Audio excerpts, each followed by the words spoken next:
नमस्कार। मैं बहुत सुंदर एक बेटी विवाह लेकर आई हूँ। बेटी के बाबा हो बर खोजै निकले, अरे बेटी अरजली है ठाड़ी रे ललनवा। अरे बेटी अरजली है ठाड़ी रे ललनवा।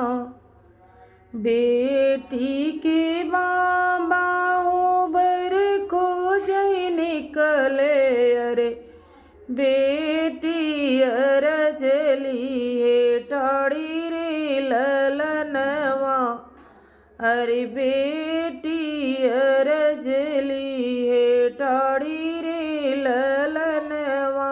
तू तऊ मोरे बाबा धनाई धन से, अरे हमका तू दे बबीसराई रे ललनवा। अरे हमका तू दे बबीसराई रे ललनवा। के लई है मोरे बाबा हमारी खबरिया, अरे हमका बियल विदेश रे ललनवा। अरे हमका बियल विदेश रे ललनवा। लई है मोरे बाबा हमारी खबरिया, अरे हमका बियल विदेश रे ललनवा। अरे हमका बियल विदेश रे ललनवा। एकर पुत बाबा आई हई जई है, अरे के लई है सुदिया हमारी रे ललनवा। अरे के लई है सुदिया हमारी रे ललनवा। के मोरे बाबा हो आनई हमका जई, अरे कैसे मिली है मैया हमारी रे ललनवा।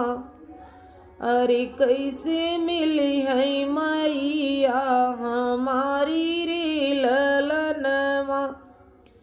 कि मोरे बाबा हो आनई हमका जई, अरे कैसे मिले है मैया हमारी रे ललनवा।